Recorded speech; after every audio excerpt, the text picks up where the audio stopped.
नमस्कार दोस्तों, यूसीएन राजधानी न्यूज के कार्यक्रम किस्मत सवारा में आपका स्वागत है। मैं हूं विनोद तिवारी और मेरे साथ हैं प्रसिद्ध ज्योतिषकार आनंद जी। दोस्तों, जिस तरह आप जानते हैं कि हमारी चर्चा जो है टेंशन को लेकर चल रही है, तो पंडित जी हमें और जानकारी देंगे कि वास्तव में टेंशन जीवन में किस तरह से विघ्न उत्पन्न करता है और उससे हम कैसे बचते हैं। पंडित जी, आपका स्वागत है और हम चर्चा को आगे बढ़ाएंगे जो मुद्दा चल रहा था। मित्रों, सबसे पहले जन्माष्टमी की बधाई। जन्माष्टमी की बधाई। आप कहेंगे साहब कल जन्माष्टमी थी, आज क्यों बधाई दें? मित्रों, हिंदू धर्म इतना अच्छा धर्म है कि कई बार हम इतने भावुक हो जाते हैं क्योंकि भगवान कृष्ण का जन्म ठीक रात की 12 बजे हुआ और हमने आपस में बधाई एक दूसरे को पहले ही दे डाली। जब डिलीवरी नहीं हुई, बच्चे का जन्म नहीं हुआ, भगवान का जन्म नहीं हुआ और जन्म से पहले ही हम एक दूसरे को सारी की सारी बधाई दे डालते हैं। यदि नियम और सिद्धांत की बात करते हैं तो नियम और सिद्धांत के अनुसार ठीक 12 बजे जब भगवान कृष्ण की आरती होती है और जब बच्चे का जन्म होता है, उसके बाद खुशी का माहौल बनता है, उसके बाद बधाइयाँ दी जाती है।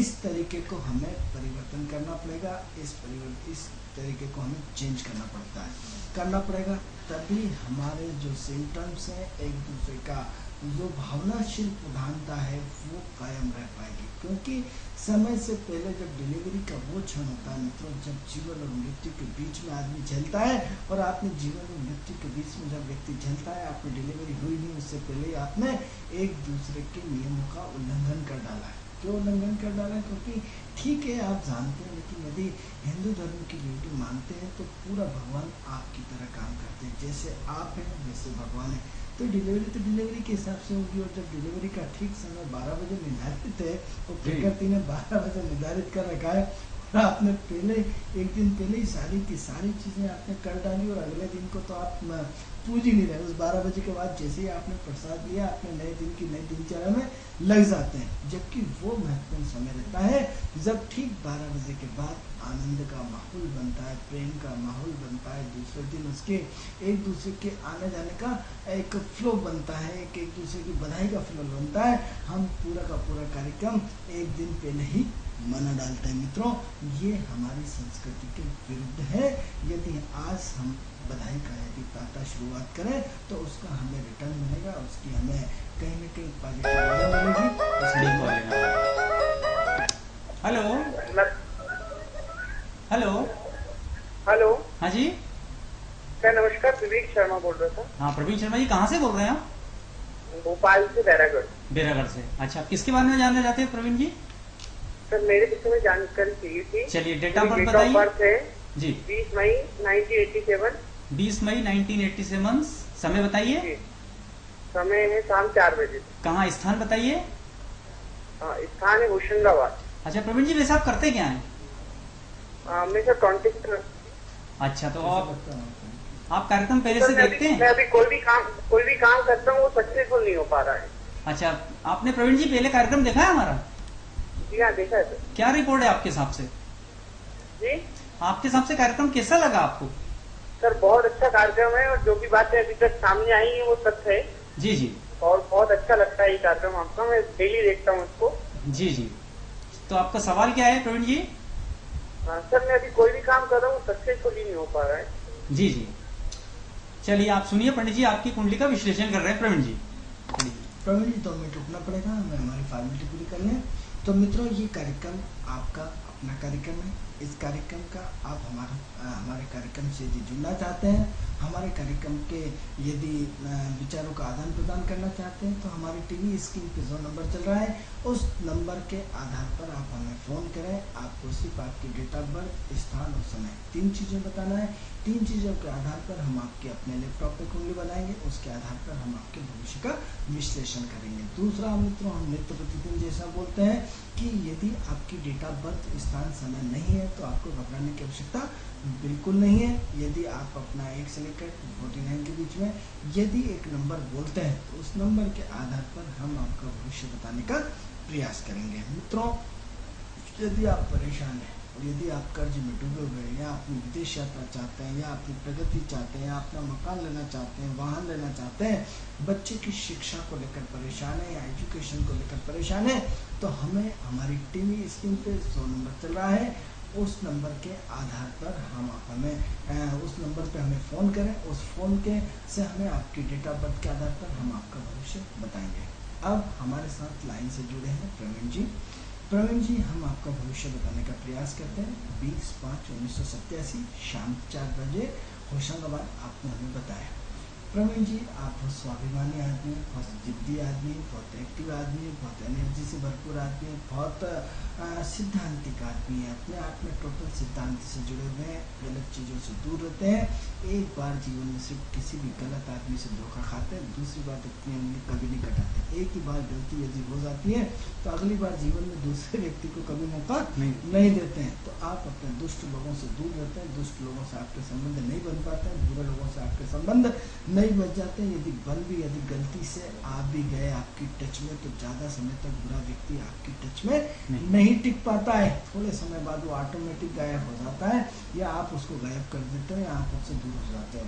तो धोखा जीवन में सिर्फ एक ही बार खाते हैं, उसके बाद दूसरी बार तो धोखा देने का किसी को मौका देते ही नहीं हो। तो बहुत सिद्धांतिक आदमी, बहुत व्यवहार कुशल आदमी, और बस ये है कि ठंडे और गर्म दोनों दिल के नेता हो। कभी आपका गुस्सा गलत चीज़ों पर बहुत तेज गति से आता है और उतनी जल्दी ठंडा हो जाता है। सिर्फ आप प्यार की भाषा जानते हैं, सहजता की भाषा जानते हैं, सरलता की भाषा जानते हैं। प्रवीण जी, ये आपके जीवन की सबसे बड़ी पहचान है।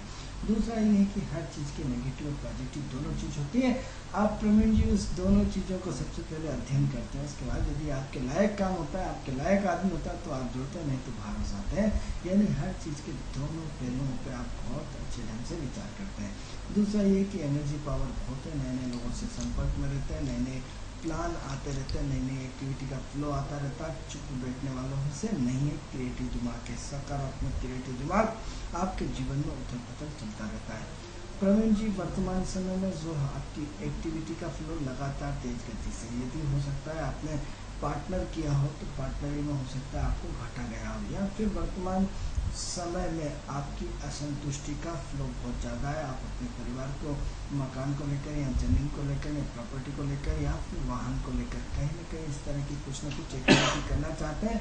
हो सकता है आपने करी हो, यदि नहीं करी हो तो आपके दिमाग में उथल पुथल लगातार चली है कि कोई वाहन लिया जाए, मकान लिया जाए, ज़मीन ली जाए, प्रॉपर्टी ली जाए, या फिर घर के वातावरण को लेकर चिंतित है, घर के परिवार के सदस्यों को लेकर चिंतित है, या अपने अपनत्व के कारण कहीं ना कहीं आपको मानसिक तनाव बहुत ज़्यादा बड़ा होता है। अपने लोगों से कहीं ना कहीं बहुत ज़्यादा अपने लोगों की भावनाओं में थोड़ा सा डिस्टर्ब हो जाते हैं। थोड़ा सा अपना यदि आदमी आपको तकलीफ देता है, आपका मित्र, अपने मिलने वाले, अपनी पत्नी या अपने परिवार के सदस्य को बहुत तकलीफ होती है। तो वर्तमान समय में असंतुष्टि थोड़ी ज़्यादा चल रही है, वर्तमान समय में चिड़चिड़ापन थोड़ा ज़्यादा चल रहा है, वर्तमान समय में कैरियर में असंतुष्टि बहुत ज़्यादा चल रही है। कैरियर को लेकर के चिंतित है, कैरियर में परिवर्तन चाहते हैं। हो सकता है आपने परिवर्तन भी किया हो, यदि नहीं किया हो तो 1 साल से परिवर्तन को लेकर लगातार चिंतित है। 1 साल से अपने कर्म क्षेत्र को लेकर के लगातार परेशान है। आप अपने कैरियर में परिवर्तन चाहते हैं, चेंज चाहते हैं, उसमें कुछ न कुछ नई उठापटक चाहते हैं, जो हो नहीं पा रहा है।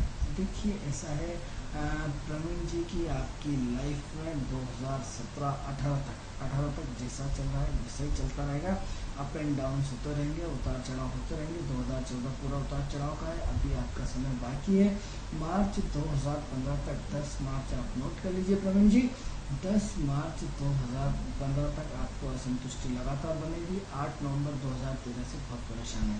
8 नवंबर पुनः रिपीट करते हैं, 8 नवंबर 2013 से मन की असंतुष्टि के भाव बहुत ज़्यादा है, अप डाउन बहुत ज़्यादा हो रहा है, कहीं भी आपको संतुष्टि नहीं मिल रही, दिमाग आपका बहुत तेज दौड़ रहा है, कभी सफलता मिलती है, कभी नहीं मिलती, मिला जुला चल रहा है। ऐसा नहीं कि पूरी तरह बेकार है और ऐसा नहीं कि पूरी तरह अच्छा है, खराब भी है और अच्छा भी है, दोनों 50-50 है, इस तरह चल रहा है। तो 10 मार्च 2015 ये तारीख नोट कर लीजिए। इस तारीख तक आपके जीवन में उतार चढ़ाव बहुत ज़्यादा है, उथल पुथल बहुत ज़्यादा है, मन की असंतुष्टि बहुत ज़्यादा है, काम चलेंगे भी काम। लेकिन मार्च 2015 के बाद हमें आपके लाइफ में परिवर्तन दिख रहा है, चेंज दिख रहा है, कहीं नौकरी में परिवर्तन दिख रहा है, किसी नए काम की तलाश जो आपको जारी है, उस नए काम की तलाश में हमें कहीं ना कहीं पूरा कैरियर चेंज होता हुआ दिख रहा है। तो मार्च 2015 का इंतजार करें। दूसरा, आप अपने यदि भविष्य को सुधारना चाहते हैं तो आपको अपने दान पुण्य से जुड़ना पड़ेगा। दान पुण्य एक ऐसी चीज़ है मित्रों जो व्यक्ति का भाग्य बदल देती है, जो व्यक्ति के जीवन में परिवर्तन ला जाती है, जो व्यक्ति के जीवन में पूरा का पूरा चेंज हो जाता। तो क्या करें, आप अपने घर से लगभग 5 लोगों की, 3 लोगों की, 2 लोगों की घर से रोटी लाएं, 5 सब रोटी और सब्जी लेकर के जो मंदिर के सामने भिखारी होते हैं, अन्नदान महादान। मित्रों, हर व्यक्ति यदि अन्न का दान करना सीख जाए, यदि कोई छोटा नहीं हो जाता, यदि 3 लोगों की, 2 लोगों की, 1 लोगों की रोटी हर व्यक्ति यदि मंदिर के सामने भिखारी को बांट दे मित्रों, तो मित्रों घर भी हमेशा के लिए हो जाएगी। कोई भूखा नहीं सोएगा, कोई किसी को सरकार का इंतजार नहीं करना पड़ेगा। हम दूसरे को भरोसे में, हमारा वसुदेव कुटुंब का जो भगवान कृष्ण ने नारा दिया था या समझाया था, वो हमारा सार्थक हो जाएगा। तो प्रवीण जी, आप सबसे पहले अपने घर से 3 लोगों की रोटी कम से कम नित्य प्रतिदिन ऑफिस निकलते समय, घर से निकलते समय, अपने घर खाना खाते समय 3 लोगों का भोजन अलग से निकला है। दूसरा ये कि अपनी कमाई का 2% हिस्सा दान करें। मित्रों, ये सारे उपाय हम रोज बताते हैं, सबको बताते हैं। इसको जनरल चीज में समझा जाए, भविष्य बदलने का ये सबसे बेस्ट उपाय है। यदि आप प्रकृति में दान पुण्य करते हैं तो निश्चित रूप से आपके जीवन में उन्नति होगी। मार्च 2015 का इंतजार करें, मार्च 2015 तक उठापटक बहुत ज़्यादा है। उसके बाद कुछ जाके नए समीकरण बनते हैं, कुछ नए पहलू बनते हैं। हो सकता है अगले महीने से कुछ आपको नए काम का अवसर मिले, नए काम की संभावनाएं दिख रही हैं। जो आपका निर्माण कार्य से संबंधित काम है उसमें लगातार आप जुड़े रहेंगे, इससे भाग नहीं हो सकते, लेकिन हो सकता है नई नई एक्टिविटी का फ्लो जुड़ जाए, आपका भविष्य बहुत उज्जवल है। प्रवीण जी, आपने देखा पंडित जी ने आपकी कुंडली का विश्लेषण किया, आपको बताया है थोड़ा कब तक समय आपका विपरीत चल रहा है। और रही दान पुण्य की बात, तो एक अंश छोटा सा अगर आप दान के रूप में देंगे तो शायद कई आपकी समस्याएं हल हो जाएंगी। पंडित जी, अपना कार्यक्रम आगे बढ़ाएंगे। मित्रों, हम आपको विभिन्न विषयों पर जानकारी देते रहते हैं, विभिन्न विषयों पे। हाँ मित्रों, विषयों पर हमने पिछली बार आपको सफ़ेद बालों के बारे में बताया था, उसके बाद हमने आपको मोटापे के बारे में बताया था। अब हम हमारी कल से जो चर्चा चल रही है टेंशन को लेकर चल रही है। टेंशन, हमने कल सबसे पहले आपको बताया था कि टेंशन की उत्पत्ति कहाँ से होती है। मित्रों, टेंशन जब हम पुनः रिपीट करते हैं, जिन भाइयों ने हमारा कार्यक्रम कल ना देखा हो उनके लिए सबसे बढ़िया है कि टेंशन हमने आपको बताया था कि जब हम हमारे अनुरूप काम नहीं होता है, जब हम अपने अनुरूप परिस्थितियाँ, एटमॉस्फेयर नहीं बन पाता है, हम जैसा चाहते हैं वैसा नहीं होता है, तब हमारे जीवन में तनाव खड़ा हो जाता है, हमारे जीवन में तनाव पैदा हो जाता है। तनाव का कोई कारण नहीं होता मित्रों। हम दूसरे की प्रगति देखकर भी तनाव में आ सकते हैं, दूसरे की उन्नति देखकर भी तनाव में हो सकते हैं, या अपने परिवार या अपने मिलने जुलने, अपने इर्द गिर्द या अपने अनुरूप हम जो सफलता नहीं पा रहे हैं उसके कारण हम तनाव में आ जाते हैं। ये हमने आपको कल बताया। अब हम इसके मूल तत्व पर जानना चाहते हैं कि तनाव की उत्पत्ति तो बता दी कल आपको हमने पूरे डिटेल रूप में कि तनाव के और क्या कारण हो सकते हैं। मित्रों, तनाव के मुख्य कारण हमने आपको बताया कि जब हम हमारे मन के अनुरूप काम नहीं होते तो तनाव में होते हैं। दूसरा तनाव का कारण, जब हम अपनी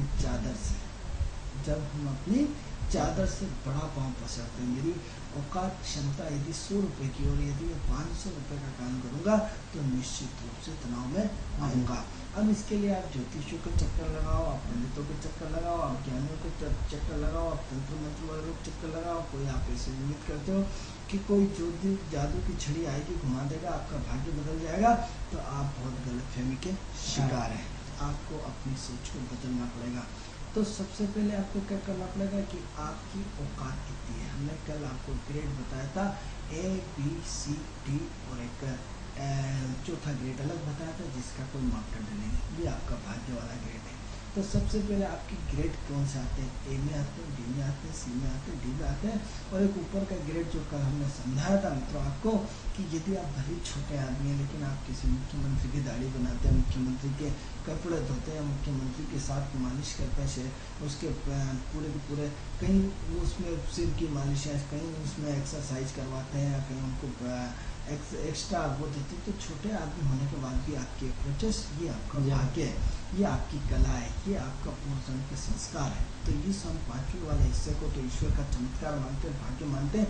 लेकिन A, B, C और D यानी क्या हुआ? पैदल चलने वाला व्यक्ति, साइकिल से चलने वाला, मोटरसाइकिल चलने वाला व्यक्ति और या 4 व्हीलर से चलने वाला व्यक्ति, एरोप्लेन से चलने वाला व्यक्ति, इन 5 कैटेगरियों में हम आपको जोड़ते हैं। और छठी कैटेगरी आपका भाग्य है, जहाँ कोई मापदंड नहीं चलता। आपका मित्र बचपन से साथ पढ़ता था, करोड़पति हो गया और आप वहीं के वहीं रह गए। आपका मित्र चाहे तो आपको एरोप्लेन में घुमा के विदेश घुमा के ला जाता है। आपकी औकात में आप 7 जन्म तक विदेश यात्रा नहीं जा सकते, लेकिन आपकी उसकी मित्रता है, ये आपका भाग्य है, ये आपका प्रारब्ध है। जहाँ कोई सिद्धांत लागू नहीं होता, जहाँ कोई नियम लागू नहीं होता, ये आपका अपना प्रारब्ध का संचित पुण्य कर डाला आपने, जिसकी वजह से आज अपने मित्र के साथ घूम के आपके पास कुछ नहीं, लेकिन आपके मित्र ने आपको गाड़ी दे रखी है, आपको बंगला दे रखा है, आपको पूरा सुपरविजन करने को बोला है, आप उसके साथ एरोप्लेन में विदेश यात्रा जा रहा है, आप उसके साथ पूरी कंधे से कंधा मिला के काम कर रहे हैं, ये आपका भाग्य है। तो वहाँ कोई नियम कानून कायदा नहीं चलता। लेकिन इन 4-5 कैटेगरी में हमने आपको बताया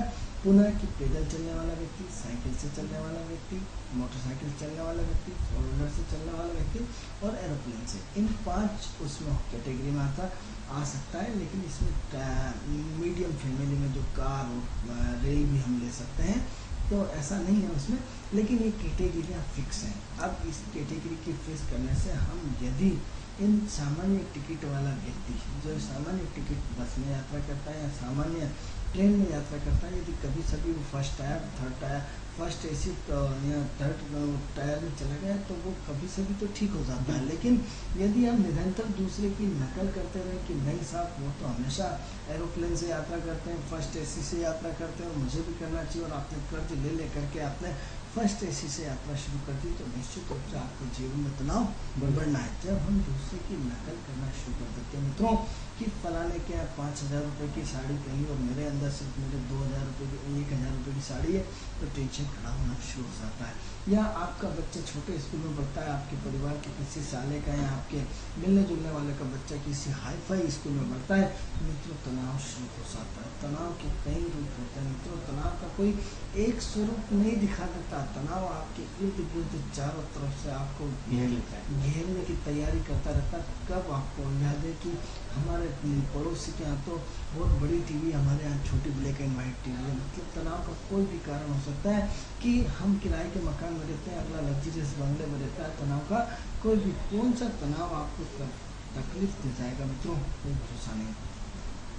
यदि आपको कोई जरा से आपकी स्वाभिमान पे चोट करता है कि अरे तेरे में अकल नहीं है, अब आप इतने से जरा से यदि उसने मजाक में बोला लेकिन आपके हार्ट को लग गया और मालूम बड़ा आदमी इतना भयंकर तनाव में आ जाता है जिसकी की कोई सीमा नहीं, आदमी सुसाइड तक करने की बात सोच लेता है।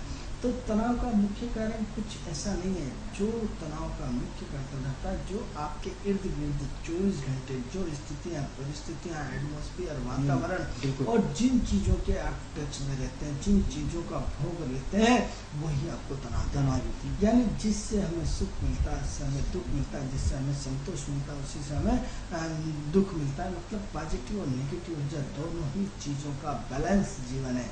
यानी क्या हुआ, हम इससे आधार से बाहर कैसे आना चाहते हैं मित्रों, सबसे पहले हमें यदि इन सब तनाव को समझ लें कि सबसे पहले आपके प्रारब्ध का संचित कर्म क्या है, आपके प्रारब्ध का संचित पुण्य क्या है। मित्रों बहुत महत्वपूर्ण गुण रहस्य है। आप कहेंगे तो ज्योतिष की बात ही नहीं कर रहे हैं, अरे ज्योतिष की बात क्यों नहीं कर रहे हैं मित्रों, आपकी 24 घंटे जो आपकी दिनचर्या होती है, जो आपके ग्रह, जो आपका रूटीन वर्क होता है, वो सारा का सारा ग्रह करवाते हैं। हम ऐसा मानते हैं क्योंकि जो आपकी एक्टिविटी सुबह उठने से लेकर रात को सोने तक की क्रिया प्रतिक्रिया सारे ग्रह करते हैं। ग्रह करते हैं, हम मतलब ग्रह करते हैं। आप विश्लेषण करना चाहते हैं, हम विश्लेषण कर देते हैं। जब आप कुंडली का सबसे पहले सेकंड हाउस लग्न के साथ जुड़ता है तो आप क्या करते हैं, मुंह का डालते हैं। पुरुष की हेलो, हाँ जी, मैं अभिषेक पांडे बोल रहा हूँ। कहाँ से बोल रहे हैं अभिषेक जी आप? भोपाल में कहाँ से अभिषेक जी? मेरा घर। चलिए, क्या किसके बारे में पूछना चाहते हैं आप? तो मुझे अपने बारे में पूछना। चलिए, डेट ऑफ बर्थ बताइए अभिषेक जी। सर मैं सोच रहा मेरा भविष्य में क्या हो पाएगा। हाँ, तो आपका डेट ऑफ बर्थ बताना पड़ेगा आपको। डेट ऑफ बर्थ जी? 8 जून। हाँ, 8 जून 1997। समय बताइए। और समय है सुबह के 4:49 में। 4:49। स्थान बताइए। हाँ, स्थान बताइए, जन्म का स्थान। मेरा घर में। अच्छा, तो अभी आप करते क्या है प्रवीण जी? सर मैं अभी स्टडीज कर रहा हूँ। कौन सी क्लास में?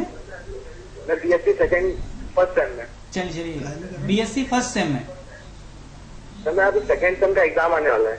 अच्छा अच्छा, बीएससी कर रहे हैं आप? तो उसमें रिजल्ट कैसा रहेगा? Yes sir. चलिए चलिए, आप पंडित जी बता रहे हैं आपको, थोड़ा सा आप सुनिएगा। पंडित ये बीएससी सेकेंड ईयर में जा रहे हैं। देखो पांडे जी, ऐसा है कि आपने हमें फ़ोन किया 8/6/1997।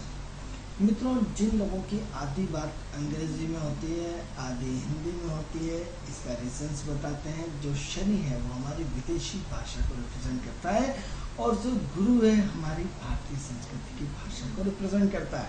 आप देखिए कि जो शनि लैंग्वेज की प्रॉब्लम्स करता है, लैंग्वेज की, आप पंडित जी आपकी राइटिंग बहुत बड़ी शानदार है। इंग्लिश की राइटिंग आपकी देखने लायक होती है। आपकी इंग्लिश की राइटिंग एक नंबर है। क्यों एक नंबर है? सिर्फ आपकी आधी अंग्रेजी में बात करना, आधी अंग्रेजी में बात करना, इस बात का परिसूचक हमें तुरंत आपके बात करने का आइडिया से लग गया कि आपकी अंग्रेजी बहुत अच्छी, हिंदी बहुत कमज़ोर है। एक बात। दूसरा ये है कि आप बहुत सिस्टमेटिक काम करने का प्रयास करते हैं, लेकिन हो नहीं पाता, क्योंकि आपके अंदर उतावलापन बहुत है, जल्दबाजी बहुत है, दोस्तों में ज़्यादा घूमते रहते हैं। हो सकता है आपका किसी लड़की से प्रेम संबंध भी चल रहा हो।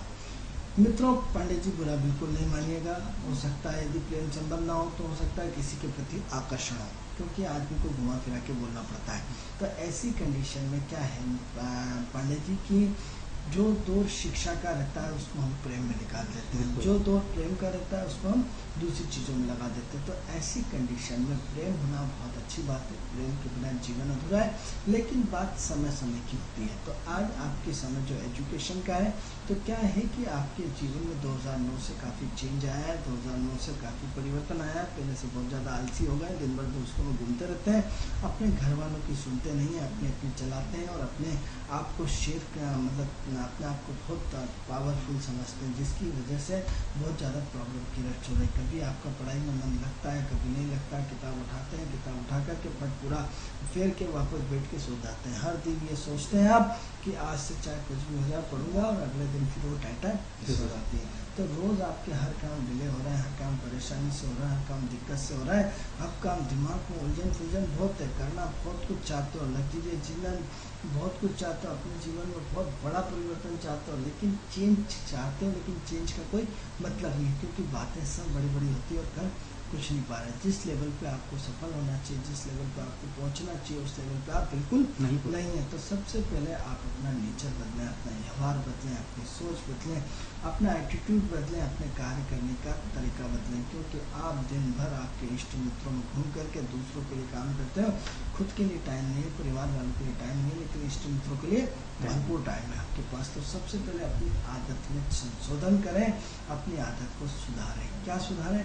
आप सबसे पहले अपने भविष्य के बारे में सोचें कि आपको करना क्या है, क्योंकि अभी आपकी स्पीड बहुत कम है, आपकी बातें सब बड़ी बड़ी हैं, आपके दोस्त सब अच्छे अच्छे हैं, लेकिन उनसे आपका बेनिफिट नहीं मिल पा रहा, उनसे आपको लाभ नहीं मिल पा रहा, उनके साथ घूम के आपको क्या मिला। अच्छा चलिए देखिए कि आज इतना समय अपने दोस्तों में आप बिताते हैं, आपको इतने समय बिताने के बाद आपको क्या मिला।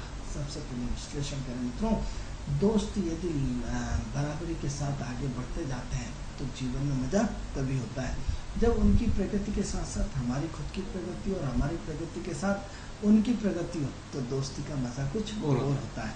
लेकिन हम क्या करते हैं कि हम अपने स्वाभिमान के लिए अपने आप को पूरा कांचली में बांध देते हैं, निरंतर हम अपने दोस्तों में घूमते रहते हैं, अपने परिवार वालों को अकेला नहीं मानते हैं।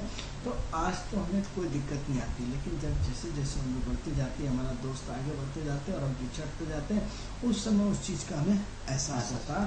और जब परिवार वालों की फिर पछताते हैं कि काश हमने अपने परिवार वालों की सुना होता, यदि काश हमने अपने माँ बाप का कहना माना होता, काश अपने परिजनों का कहना मानना होता, तो आज ये भविष्य में ये दिन नहीं देखना पड़ते।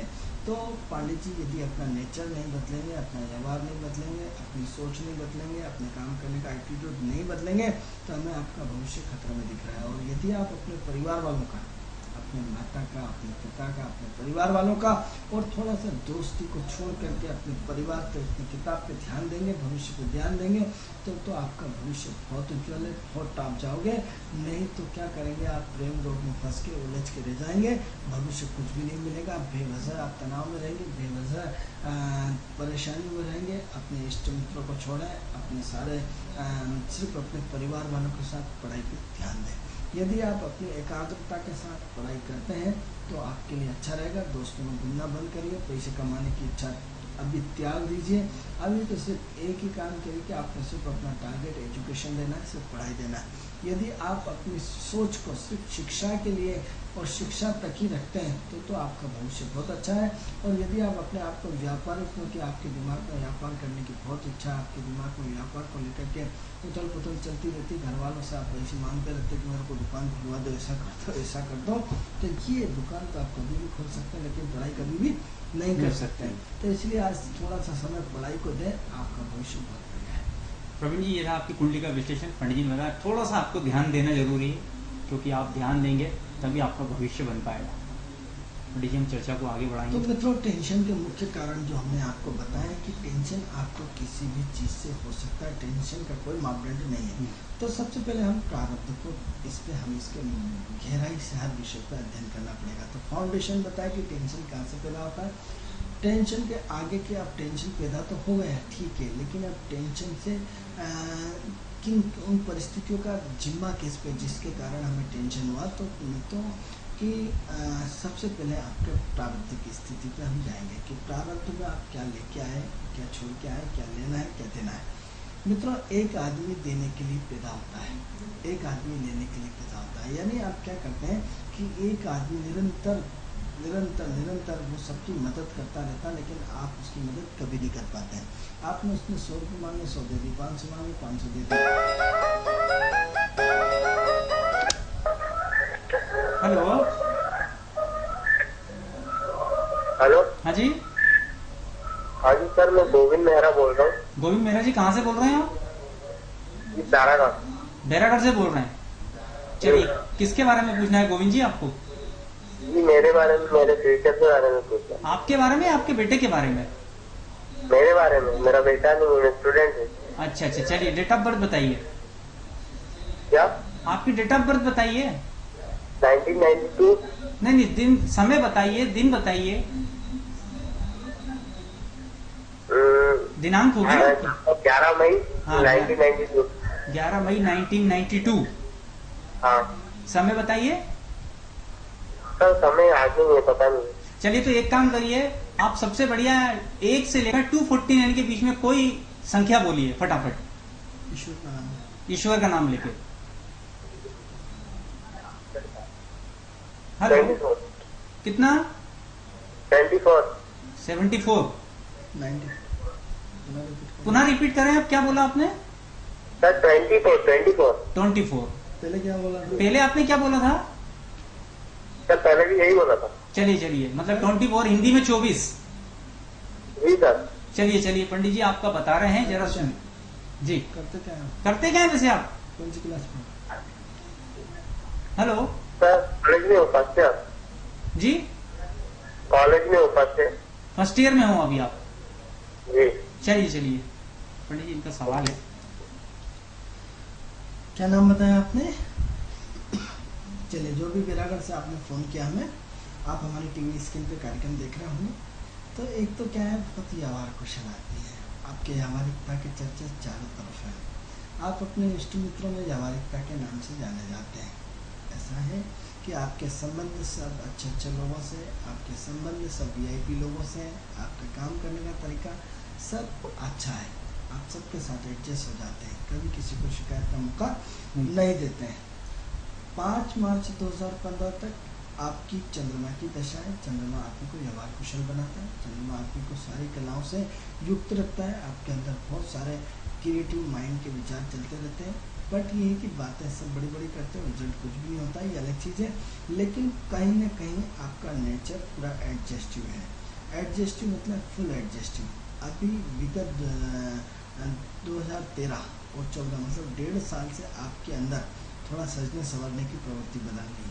आपके अंदर पहले से बहुत ज़्यादा टिप टाप रहने लगे हो, अपने आप को मेंटेन करके रखने लगे हो। अपने आप को टिप टाप रखने लगते, पूरे जूते मोजे टाई सेंट फलाना ढिकाना सब अपने आप को पूरा मैनेज, पहले इतना मैनेजमेंट करके नहीं रखते थे, पहले कम रखते थे, लेकिन अभी तो आप बहुत ज़्यादा अपने आप को सुपरता के साथ अपने आप को बहुत ज़्यादा रखते हो। लेकिन आपके भी कहीं ना कहीं हो सकता है प्रेम संबंध हो, काफ़ी लंबे समय से हो, और प्रेम संबंध के कारण आप भी थोड़ा सा परेशान हो सकते हो। प्रेम संबंध के कारण आप भी कहीं न कहीं उलझन में हो सकते हो। यदि सपोज ज्योतिष कोई भगवान नहीं होता, यदि आपका प्रेम संबंध नहीं है सपोज, तो आप अपनी शिक्षा को लेकर बहुत परेशान हो, अपने एजुकेशन को लेकर के बहुत परेशान हो, अपने कर्म क्षेत्र में किसी अच्छी उसमें जाना चाहते हो, जिसकी वजह से कहीं न कहीं दिमाग में तनाव हो सकता है। दो चीज़ें बोली, या तो आप अपने प्रेम संबंध को लेकर परेशान है या अपनी शिक्षा को लेकर परेशान है। दोनों में से एक कारण कुछ भी हो सकता है। यदि प्रेम संबंध है तो बहुत ज़्यादा टिप टाप रहने लगे हो, अपनी प्रेमिका के साथ लगातार संबंध बनाए हुए हो, तो उसका कहीं न कहीं बहुत अपने आप को बहुत टिप टाप रखते हो। यदि प्रेमिका आपकी बहुत सुंदर है, उसे देख देख के खुश हो जाते हो, ऐसा हमें दिखाई देता है। बट यदि ऐसा नहीं है तो फिर आप अपने एजुकेशन को लेकर लगातार टच में, तो आपका भविष्य में बहुत अच्छा दिख रहा है, कोई दिक्कत नहीं है। बस प्रेम संबंध से दूर रहें और थोड़ा सा अपने आप को गंभीरता लाएं। यदि नहीं भी लाते हैं तो मार्च 2015 के बाद, 5 मार्च 2015 के बाद आपका गुस्सा बढ़ जाएगा, आपका चिड़चिड़ापन बढ़ जाएगा, आपने सीनियरिटी आ जाएगी, थोड़ा सा कन्फ्यूज़न बढ़ जाएगा, और साथ में आप अपनी एजुकेशन को बहुत अच्छे ढंग से कर पाएंगे। आपका भविष्य में बहुत अच्छा दिख रहा है। तो चलिए, जो भी आपने फ़ोन किया था, थोड़ा सा प्रेम संबंध पे ध्यान ना देके अगर पढ़ाई पे ध्यान देंगे तो पंडित जी का कहना है कि आपका भविष्य अच्छा बन जाएगा, और भविष्य अच्छा बन गया तो प्रेम तो मिलना ही है। तो पंडित जी, हम चर्चा को हम आगे बढ़ाएंगे। तो मित्रों, हम टेंशन के मूल तत्व पे जाना चाहते हैं, आपके मूल तत्वों को बहुत ज़्यादा बारीकी से विश्लेषण करना चाहते हैं। तो हम ये सबसे पहले कि आपका प्रारब्ध क्या है, प्रारब्ध में लेके क्या है। अब मित्रों, यदि आपकी जेब कट गई या पैसा गिर गया, आप दुखी हो जाते हो। अब ये कल्पना करो कि जो पैसा आपको गिरा है तो वो किसी न किसी को तो मिलेगा। अब किसी न किसी को मिलेगा, तो जिसको 500, 1000, 2000, 5000 मिले, उसकी प्रसन्नता का ठिकाना क्या रहेगा। अब सवाल ये हो रहा है कि पूर्व जन्म में आपको भी मिले थे, आपके भी पैसे गिरे थे, उसको मिले थे, इस जन्म में आपके पैसे गिरेंगे, उसको मिलेंगे, हिसाब किताब बराबर। अब बेवजह 3 दिन से रोटी नहीं खा रहा है, परेशान हो रहा है, अरे साहब मेरे तो 5000 गिर गए, मेरे तो खून पसीने के थे, मेरे तो ऐसे थे, मेरे तो वैसे थे, रो के आपने अपने आप को दुखी कर लिया, अपने परिवार को दुखी कर लिया, आपने पूरा सबका जीना आराम कर दिया। लेकिन यदि आपने अपनी बारीकी से एस्ट्रोलॉजिकल विश्लेषण किया होता, अपनी भौतिक रूप से विश्लेषण किया होता कि वो एक का नुकसान दूसरे को फायदा, दूसरे का नुकसान एक को फायदा। यानी प्रकृति का तंत्र है कि जब हम लूज होते तो किसी और को फायदा होता है, और जब हम फायदे में होते तो किसी और को नुकसान होता है। ये प्रकृति का नियम है। अब क्या होता है कि किसी को फायदा होने से किसी को नुकसान होता है, और किसी के नुकसान होने से किसी को फायदा। क्या ये बेसिक फाउंडेशन का सूत्र आपको मालूम है? क्या आपकी जानकारी में है कि एक कुंडली में हम आपको विश्लेषण कर रहे हैं कि कुंडली का पहला और सातवां, यानी आप और आपका दर्पण। आप कहेंगे एस्ट्रोलॉजिकल बात नहीं करते हैं। मित्रों, हम बिल्कुल एस्ट्रोलॉजिकल बात करते हैं कि पहला जो हाउस होता है वो आपका होता है, और जो सातवां घर होता है आपका संसार होता है, आपके जीवन का आईना होता है। यानी आप और आपका मित्र, आप और आपका संसार, first and seventh and first, ये सबसे पहला फाउंडेशन है। जब आपका धन सेकंड हाउस होता है, आपके मित्र का धन सेवंथ का दूसरा 8वां घर होता है, आपका पराक्रम तीसरा हाउस होता है, आपके मित्र का पराक्रम। यानी हम दूसरे का भविष्य देखते हुए बताओ सामने वाला हमसे कैसे लगेगा। मित्रों, कुंडली में सब दिखता है, सब दिखता है कि हम जो अगला फोन आएगा वो किसका होगा, कैसा होगा, और किस तरह के प्रश्न होगा। उसका भविष्य हम यहाँ बैठे बैठे बिना देखे, सिर्फ उसको डेट ऑफ बर्थ न भी बताए, तो हम इसको हमारा इतना ईश्वर की कृपा से इतना रिसर्च रही है कि हम बिना उसके सिर्फ एक हलव कर दें तो हम उसके आधार पर उसका पूरा भविष्य बता सकते हैं। सिर्फ आप चाहें तो कभी प्रैक्टिकल भी कर सकते हैं, इसका कोई प्रमाण नहीं, कोई मापदंड नहीं। आप चाहें तो इसको एग्जाम्पल भी कर सकते हैं। सिर्फ मतलब बताइए हमें हमारा भविष्य क्या है, हम आपसे कोई नंबर नहीं पूछेंगे। तो इसका मतलब सारी चीज़ें डिसाइडेड है। तो डिसाइडेड है तो सबसे पहले प्रारब्ध का आप क्या लेके आए हो। अब प्रारब्ध का लेके आए हो, अब प्रारब्ध का तो हर व्यक्ति लेके आया। यदि प्रारब्ध का लेके नहीं आए तो क्या करते हैं, हिंदू धर्म की जो लॉजिक्स है वो 84 लाख योनियों में भटकना पड़ता है। अब जब 84 लाख योनियों से भटक करके फिर मनुष्य जीवन मिलता है, तो जब मनुष्य जीवन आपको मिला है, यानी ईश्वर की सबसे पवित्र चीज़ आप हैं। क्यों? क्योंकि आपके अंदर आत्मा का निवास है। आपका अंदर उनमें कि 1% शिव, हर शरीर में ईश्वर का वास होता है। जिससे हम जो हम सांस लेते हैं, जो हम सांस छोड़ते हैं कि जो तू है सुने, जो तू है सुने, जो तू हम जैसी सांस को छोड़ते हैं और वापस ग्रहण करते हैं, हम कहते हैं आप प्रवचन दे रहे हैं, प्रवचन बिल्कुल नहीं दे रहे मित्रों। एस्ट्रोलॉजिकल बात कर रहे हैं कि प्रारब्ध के संचित आधार पे आपके अच्छे और बुरे कर्मों का निर्धारण होता है। प्रारब्ध के संचित कर्मों के आधार पे कौन व्यक्ति आपको टेंशन देगा, कौन व्यक्ति आपको टेंशन से मुक्त करेगा। अब आपके बच्चे का एडमिशन है, आप टेंशन में, किसी ने, आपके मित्र ने, आपके भाई ने, आपकी माँ ने, आपके पड़ोसी ने आके मदद कर दी, यानी डिसाइडेड है कि प्रारब्ध का संचित पुण्य है कि इसकी आपने मदद करी थी, इसलिए बंदा आपका दौड़ के आया, आपका शुभ चिंतक आपको 2 मिनट में तनाव से मुक्त कर दिया। यानी एक व्यक्ति ने आपको टेंशन देके जेब काट दी, दूसरा व्यक्ति तुरंत मिलता है, क्यों भैया क्यों परेशान हो रहे साहब, जेब काट गया, अच्छा कितने रुपए था, अच्छा चलो ये ले जाओ, जब आए तब दे देना। यानी मित्रों ये चमत्कार क्या था, क्योंकि आपने पूर्व जन्म में उसकी मदद बिना उससे करी थी, इसलिए व्यक्ति आया उस जन्म में कर गया। तो टेंशन, एक व्यक्ति ने आपको टेंशन दिया और दूसरे व्यक्ति ने उस टेंशन को तुरंत खत्म कर दिया, जड़ मूल से खत्म कर दिया, आप बेफिक्र हो गए। तो एक टेंशन देने वाला, एक टेंशन लेने वाला, एक टेंशन लेने वाला, एक टेंशन देने वाला और एक टेंशन को दूर करने वाला। तो ये मापदंड क्या है, इसके मूल तत्व जब तक आप मित्रों नहीं समझेंगे आप हमेशा टेंशन में रहेंगे। तो सबसे पहले हमने क्या बताया कि आपको ये बताया कि प्रारब्ध का संचित कर्म, प्रारब्ध के संचित कर्म में आप क्या लिखा के लाए हो। तो क्या लिखा के लाए हो कि एक के टेंशन देने से, यानी आपने किसी के साथ व्यापार में बेईमानी करी, तो एक के साथ तो बेईमानी, दूसरा तो एक को तो फायदा होगा। यदि एक क्राइसिस में आया है तो दूसरे को उसका प्लस मिला ही है। पहले एक को नुकसान हुआ, एक के साथ चीटिंग करी तो वो तो दुखी हो गया, ऐसा उसको आपने नुकसान पहुंचाया, लेकिन आपको तो फायदा होगा। यानी एक का लूज होना और एक का प्रॉफिट होना, ये दो पार्ट यदि आपके बहुत अच्छे ढंग से समझ में आता है मित्रों, चेंज होगा। अब सवाल ये हो रहा कि आप कहते साहब मैंने किया, तो हम आपको पहले ही बता देते कि आपकी कुंडली में जेब कटने के योग हैं, आपकी कुंडली में नुकसान होने के योग हैं। अगला जो व्यक्ति आएगा हम उसको कहेंगे आज आपको प्रॉफिट होने के योग है।